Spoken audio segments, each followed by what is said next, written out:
Easter தாக்குதல் பேயின் வாடையால் கொந்தளித்த பிமல். இலங்கை மீதான போர்க்குற்ற விசாரணை அனுர தரப்பின் அடுத்த கட்ட நகர்வு. ராஜபக்ஷக்கள் போல் நாங்கள் மக்களை ஒடுக்கவே மாட்டோம். அமைச்சர் நலிந்த ஜெயதிச உறுதி. மக்கள் மறுத்தால் ஆட்சியில் இருந்து விலகுவோம். ஜேவிபி கட்சியின் அதிரடி பதில்.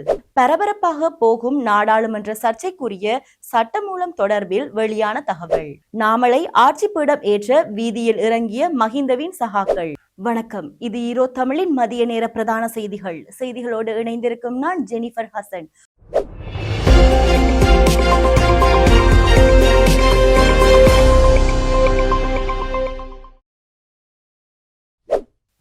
தொடர்வன விரிவான செய்திகள். அமைச்சர்களுக்கு வழங்கப்பட்ட வீடுகளில் நீதிமன்றங்களை அமைத்து அதில் ஈஸ்டர் தாக்குதல் விசாரணைகளை நடாத்த தற்போதைய அரசாங்கம் தீர்மானித்துள்ளது. ஈஸ்டர் தாக்குதல் நினைவு தினத்திற்கும் இன்னும் சில நாட்களே இருக்கும் பின்னணியில் அரசாங்கத்திடமிருந்து வெளிவரும் தரவுகள் மற்றும் கைது செய்யப்பட்ட பிள்ளையான் தொடர்பிலும் சில சூத்திரதாரர்களின் தொடர்பு எதிர்கால கைதிகளை மையப்படுத்தியுள்ளன. நாடாளுமன்றத்தில் ஆதாரமாக கருத்து தெரிவித்த ஆளும் கட்சி அமைச்சர் பிமல் ரத்நாயக்க தனது குற்றச்சாட்டில் ராஜபக்ஷக்களை மையப்படுத்தி சுட்டிக்காட்டிய விடயங்கள் மேற்குறிப்பிட்ட எதிர்கால கைதுகள் குறித்து சில சந்தேகங்களை எழுப்பியுள்ளன. மனித உரிமை மீறல்கள் தொடர்பில் இலங்கையை மையப்படுத்திய அமெரிக்க, கனடா மற்றும் பிரித்தானிய நாடுகள் விதித்துள்ள தடையானது சர்வதேச சட்டம் மற்றும் ஐக்கிய நாடுகள் பாதுகாப்பு சபைக்கு முரணானவை என அரசாங்கம் தெரிவித்துள்ளது. இது தொடர்பில் நேற்று கருத்து வெளியிட்ட வெளிவிவகார அமைச்சர் விஜித்த ஹேரத், நாட்டின் கடந்த கால மனித உரிமைகள் மீறல் தொடர்பாக நாட்டு வழிமுறைகளின் அடிப்படையில் நடவடிக்கைகளை மேற்கொள்ளவும், எவ்வாறாயினும் இலங்கையின் வெளியுறவு கொள்கை மற்றும் தொடர்புடைய சர்வதேச தீர்மானங்கள் தொடர்பான சர்வதேச சட்டங்களின்படி அரசாங்கம் செயல்படும். மார்ச் 2025 ஐக்கிய ராச்சியத்தின் தீர்மானம் வெளியிடப்பட்ட போது அமைச்சரவை அதில் மிகுந்த கவனம் செலுத்தியது. மேலும் இது தொடர்பாக அரசாங்கத்தின் நிலைப்பாடும் வெளியிடப்பட்டது. அரசாங்கத்தின் சார்பாக ஐக்கிய ராச்சியத்தின் இத்தகைய தீர்மானங்கள் நமது நாட்டில் மேற்கொள்ளப்படும் நல்லிணக்க திட்டங்களை பாதிக்கும் என்று நாங்கள் கூறியிருந்தோம்.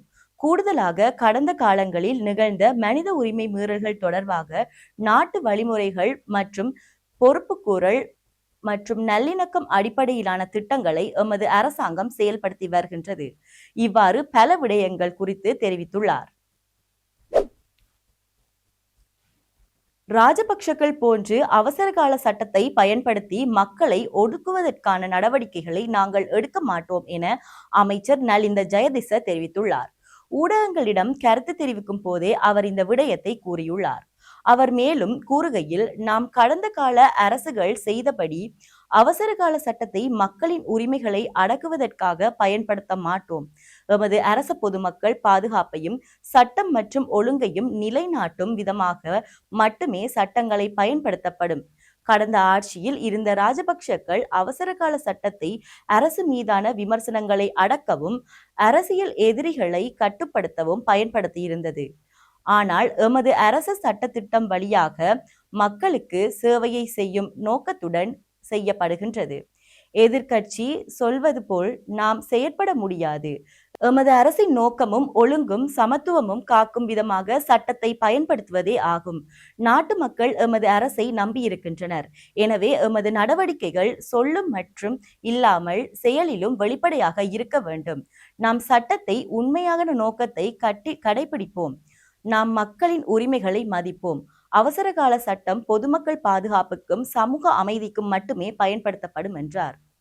சூழ்ச்சி மூலம் ஆட்சியை தக்க வைக்கும் எவ்வித நோக்கமும் எமக்கு கிடையாது. மக்கள் விருப்பத்திற்கு மாறாக பலவந்தமாக ஆட்சியில் இருக்க மாட்டோம் என்று ஜேவிபியின் பொதுச் செயலாளர் டில்வின் சில்வா தெரிவித்துள்ளார்.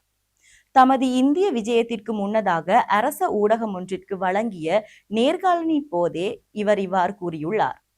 அவர் மேலும் தெரிவிக்கையில், நாட்டை கட்டியெழுப்பவே நாம் ஆட்சியை பொறுப்பேற்போம். அதை செய்வதற்கு காலம் எடுக்கும்.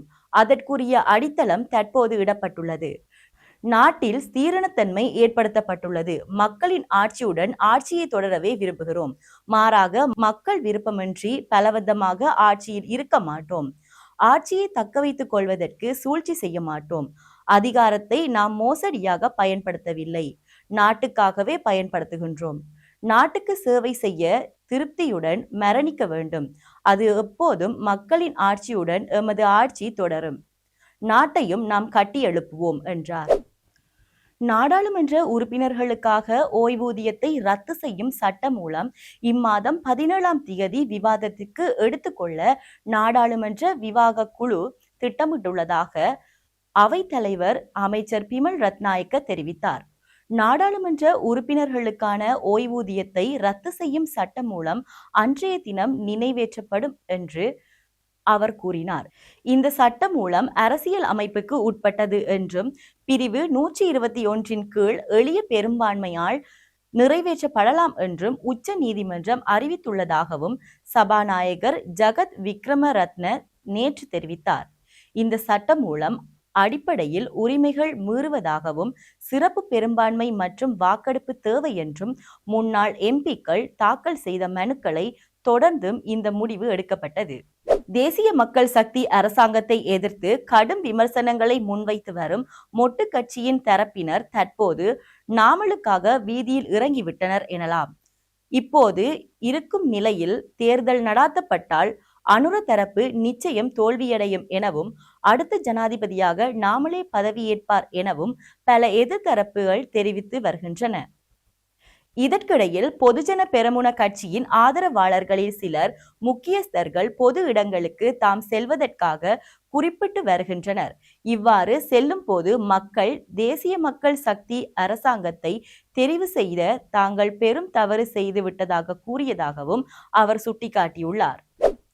வர்த்தக ஒப்பந்தம் தொடர்பாக அமெரிக்கா வெளியிட்ட இந்திய வரைபடம் சீனா மற்றும் பாகிஸ்தானுக்கு அதிர்ச்சி அளிக்கும் வகையில் அமைந்துள்ளதாக இந்திய ஊடகங்கள் செய்திகள் வெளியிட்டுள்ளன. குறித்த வரைபடத்தில் சீனாவின் வசமுள்ள அக்ஷய் சின் பகுதி இந்திய நிலப்பரப்பாக காட்டப்பட்டுள்ளது. இந்தியா அமெரிக்கா இடையிலான இடைக்கால வர்த்தக ஒப்பந்தத்தை இரு நாடுகளும் ஏற்றுக்கொண்டதை அடுத்து இது தொடர்பான கூட்டறிக்கை வெள்ளை மாளிகையில் வெளியிடப்பட்டது. இந்தியா வரி குறைப்பு செய்ய இருக்கும் பொருட்கள் தொடர்பான பட்டியலுடன் நம் நாட்டின் வரைபடமும் அந்த அறிவிப்பில் இடம்பெற்றுள்ளதாக உத்தியோகபூர்வமாக வெளியிடப்பட்ட இந்த விளக்கப்படத்தில் ஜம்மு காஷ்மீர் முழுவதையும் இந்தியாவின் ஒரு பகுதியாக அமெரிக்கா காட்டியுள்ளதாக இந்திய ஊடகம் ஒன்று தெரிவித்துள்ளது.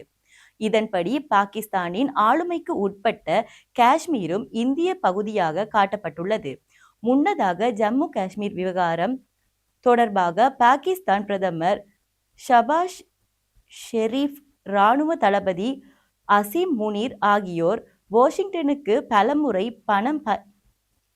முன்னதாக ஜம்மு காஷ்மீர் விவகாரம் தொடர்பாக பாகிஸ்தான் பிரதமர் ஷபாஸ் ஷெரீப், இராணுவ தளபதி அசீம் முனீர் ஆகியோர் வாஷிங்டனுக்கு பலமுறை பயணம் செய்து அமெரிக்காவின் ஆதரவை பெற முயற்சி செய்தனர். அத்துடன் சர்வதேச அளவில் காஷ்மீர் பிரச்சனையை எழுப்ப பாகிஸ்தான் முயற்சிகளை மேற்கொண்டு வருகிறது. செய்திகளின் நிறைவாக மீண்டும் தலைப்புச் செய்திகள். ஈஸ்டர் தாக்குதல் பேயின் வாடையால் கொந்தளித்த பிமல். இலங்கை மீதான போர்க்குற்ற விசாரணை அனுர தரப்பின் அடுத்த கட்ட நகர்வு. ராஜபக்ஷக்கள் போல் நாங்கள் மக்களை ஒடுக்கவே மாட்டோம். அமைச்சர் நலிந்த ஜெயதிச உறுதி. மக்கள் மறுத்தால் ஆட்சியில் இருந்து விலகுவோம். ஜேவிபி கட்சியின் அதிரடி பதில். பரபரப்பாக போகும் நாடாளுமன்ற சர்ச்சைக்குரிய சட்டமூலம் தொடர்பில் வெளியான தகவல்.